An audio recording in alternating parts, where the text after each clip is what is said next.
नमस्कार, बहुत स्वागत है आप सभी का। मैं हूं आपके साथ अमृता गर्ग और आप देख रहे हैं न्यूज नेशन पर किसी भी खबर का संपूर्ण विश्लेषण करने वाला show lie detector test.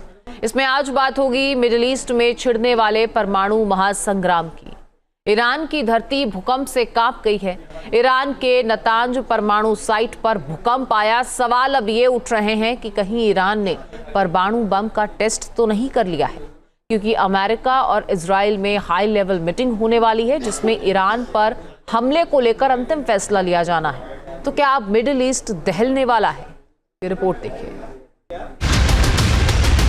Middle east में वर्ल्ड वॉर वाला भूकंप।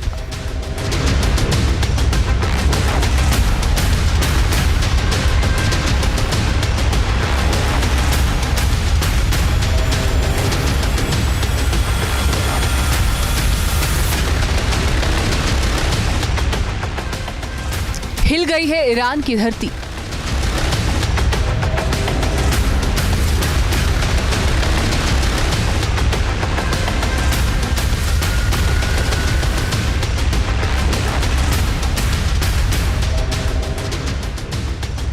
ईरान के परमाणु ठिकाने पर आया भूकंप।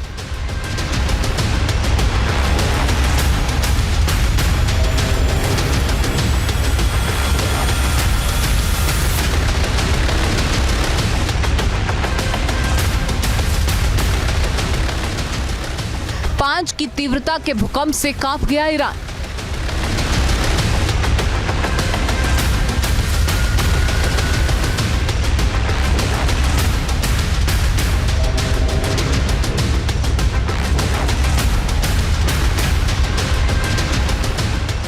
क्या ईरान ने किया परमाणु बम का टेस्ट?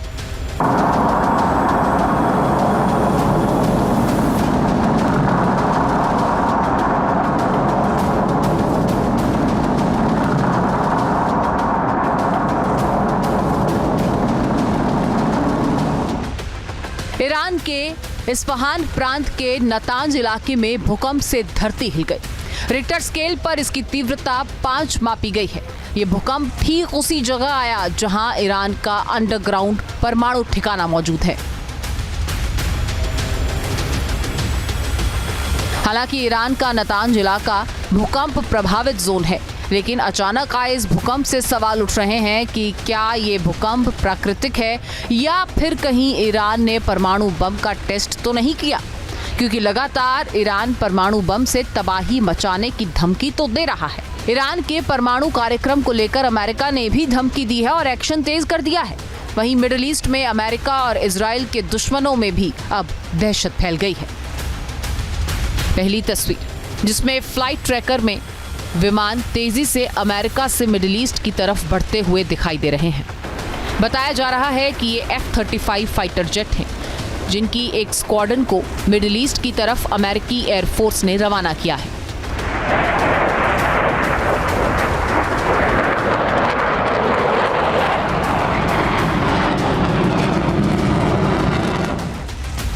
और ये दूसरी तस्वीर, जिसमें अमेरिकी सेना के इंजीनियर्स नए परमाणु बम B-61-13 का फ्यूज ज्वाइंट करता हुआ दिख रहा है। बताया जा रहा है B-61-13 के फ्यूज को ज्वाइंट कर इसे टेस्ट और हमले के लिए रेडी कर लिया गया है।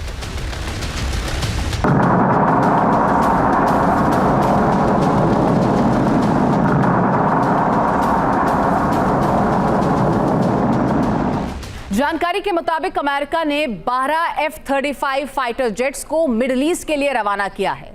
फिलहाल ये ब्रिटेन के लाकेन हीथ एयरबेस पर पहुंचे हैं, जहां से मिडिल ईस्ट के लिए उड़ान भरेंगे और इनके साथ KC-46 पेगासस टैंकर विमान को भी भेज दिया गया है।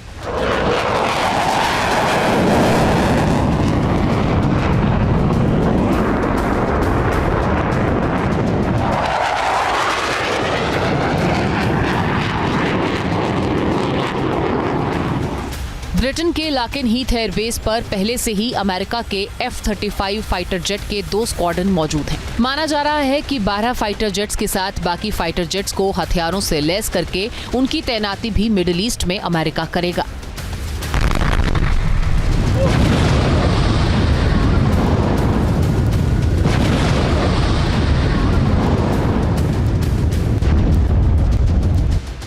अमेरिका के इस एक्शन की आखिर क्या वजह है? इसके पीछे ईरान के खिलाफ क्या सबसे भयानक जंगी प्लान है जिसे अमेरिका और इजराइल ने मिलकर तैयार किया है? रिपोर्ट्स की माने तो अमेरिका और इजराइल में अगले हफ्ते बड़ी मीटिंग होने वाली है। Senior Israeli delegation white house का दौरा करेगा। इस मीटिंग में ईरान के बारे में रणनीतिक परामर्श होगा। ईरान के परमाणु ठिकानों पर सैन्य हमले के विकल्प पर चर्चा होगी।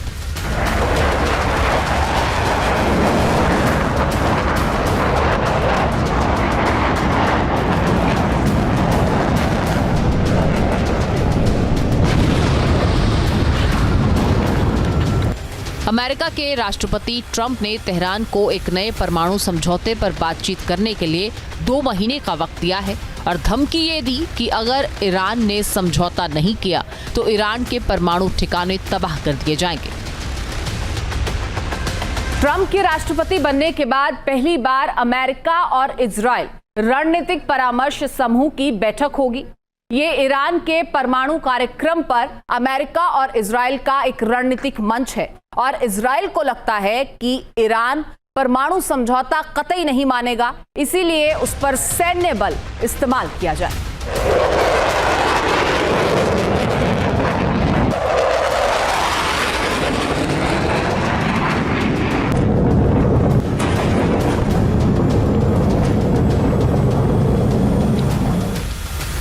ईरान के परमाणु ठिकानों पर हमला करने के यूएस इजराइल प्लान की तस्दीक इस बात से भी हो रही है कि अमेरिकी विदेश मंत्री मार्को रूबियो पहले ही चेतावनी दे चुके हैं कि ट्रंप ईरान को परमाणु हथियार प्राप्त करने से रोकने के लिए यदि जरूरी हुआ तो उसके विरुद्ध सैन्य कार्रवाई का आदेश भी दे सकते हैं।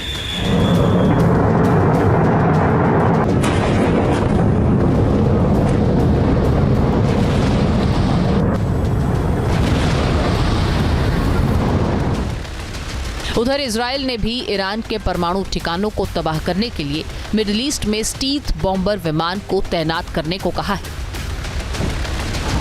साथ ही क्रूज मिसाइलों, भारी बंकर बस्टर बम की मांग भी की गई है।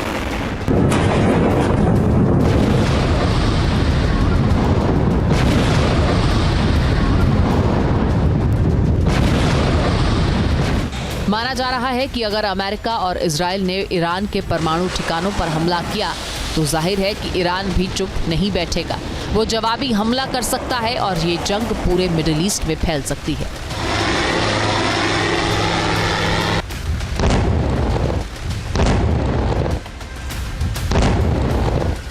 अमेरिका और इजराइल मिलकर या अलग अलग अगर ईरान की न्यूक्लियर फैसिलिटीज़ के ऊपर हमला करते हैं तो निश्चित ही उन लॉन्ग रेंज बॉम्बर्स का इस्तेमाल किया जाएगा जो बंकर बस्टिंग बम, यानी कि वो बम जो ज़मीन में पहले पेनिट्रेट करता है उसके बाद फटता है और 9 फीट मोटी कंक्रीट की दीवार को भी तोड़ सकता है, उनका इस्तेमाल किया जाएगा। इंटरकॉन्टिनेंटल बैलिस्टिक मिसाइल्स का इस्तेमाल किया जाएगा।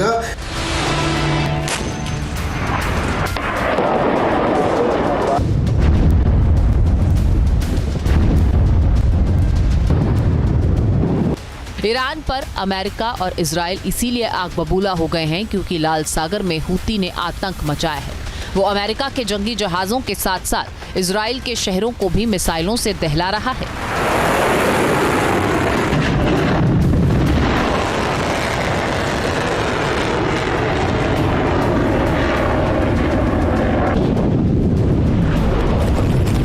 दुनिया जानती है कि हूती के पास जितने भी विध्वंसक हथियार हैं उसको ईरान से मिले हैं और इसीलिए ट्रंप ने ईरान को क्लियर कट कहा है कि हूती का एक भी हमला ईरान का हमला माना जाएगा।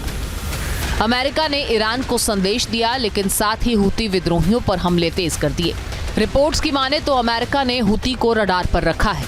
एयर डिफेंस सिस्टम, मिसाइल और ड्रोन सिस्टम को तबाह करने पर फोकस जारी है और इन्हीं को सबसे पहले निशाना बनाया जा रहा है।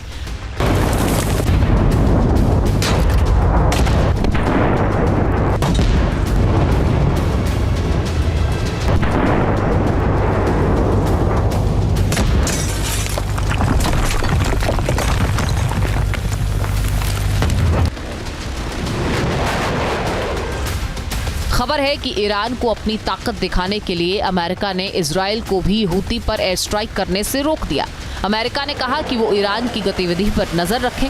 हूती को वो अपने जंगी जहाजों से तबाह करने का मादा रखते।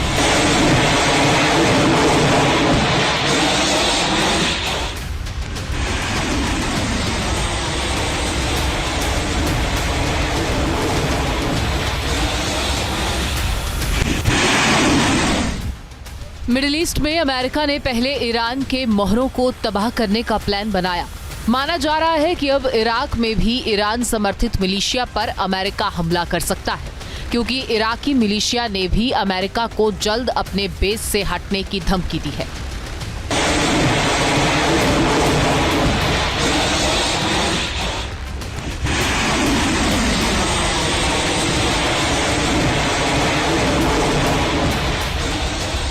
अमेरिका ने भूमध्य सागर से लेकर हिंद महासागर और फारस की खाड़ी तक ऐसा चक्रव्यूह तैयार किया जिससे ईरान और उसके प्यादे मटियामेट हो जाएंगे। अमेरिका ने भूमध्य सागर में USS WASP amphibious ship F-35B की संख्या बढ़ा दी है। ईरान की घेराबंदी के लिए अमेरिका ने 6 विध्वंसक वॉरशिप्स उतार दिए हैं। इसके अलावा अमेरिका ने 100 अतिरिक्त F-18 फाइटर जेट्स भी मिडिल ईस्ट में भेज दिए हैं।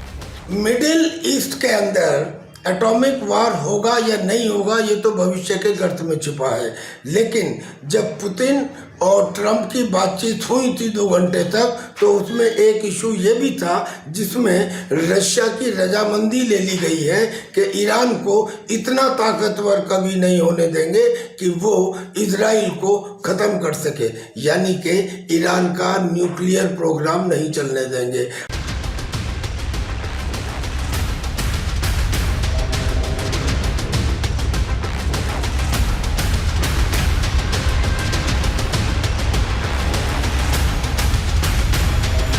अमेरिका का B-52 बॉम्बर लगातार मिडिल ईस्ट में उड़ान भर रहा है।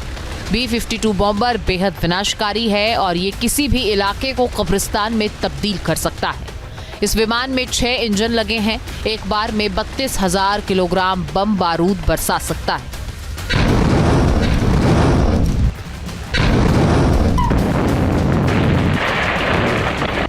इजराइल ने जिस तरह ईरान के परमाणु ठिकानों को तबाह करने के लिए अमेरिका से बॉम्बर की मांग की, उससे माना जा रहा है कि B-52 बॉम्बर जल्द इजराइल में तैनात हो सकता है, ईरान पर काल बनकर मंडरा सकता है।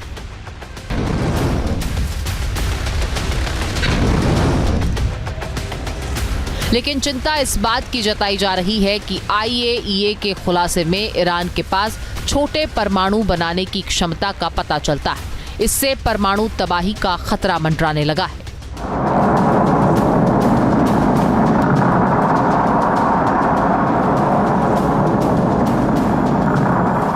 ईरान और अमेरिका में अगर परमाणु जंग छिड़ी तो क्या होगा, ये समझना बेहद जरूरी है। और अमेरिका के परमाणु हथियारों की बात करें तो उसके पास एक लंबी फहरिस्त है।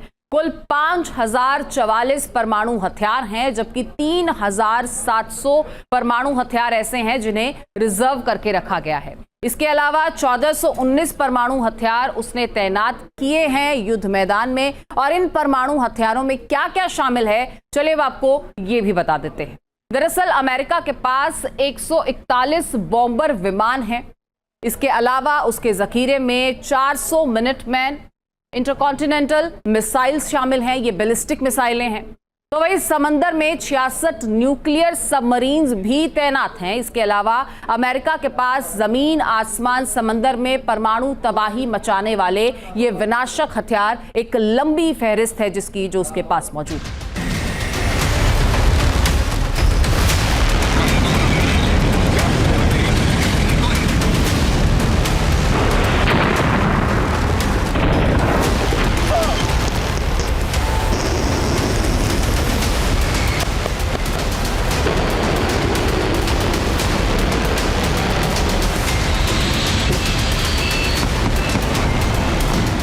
साफ है कि अगर ईरान ने परमाणु जंग छेड़ने की हिमाकत की तो अमेरिका उसका नामो निशान मिटा सकता है।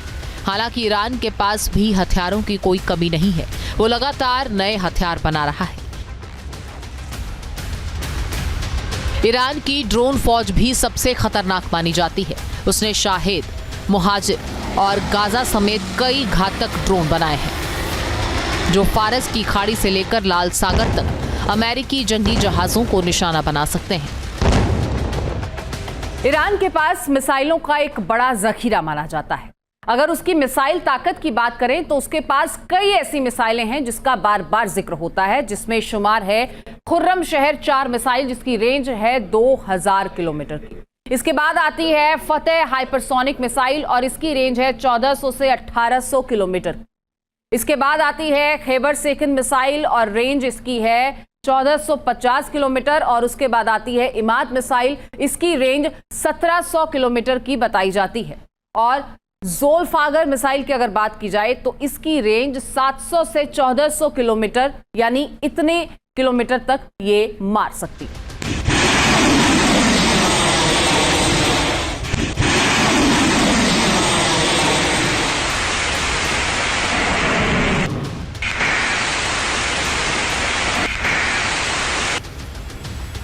बताया जा रहा है कि इसकी काट के लिए अमेरिका ने अब SM-6 इंटरसेप्टर मिसाइलों से लैस वॉरशिप्स को मिडिल ईस्ट में भेजा है। तो वहीं थार्ड मिसाइल सिस्टम की तैनाती फिर इजराइल में कर रहा है, जिसे गाजा में युद्ध विराम के बाद हटा लिया गया था।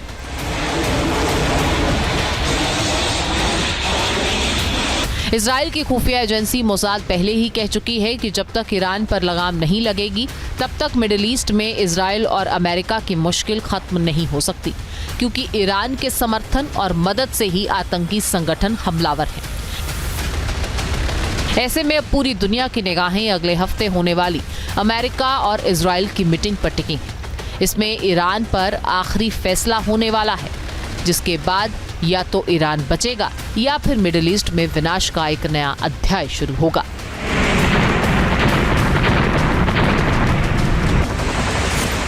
Team news nation.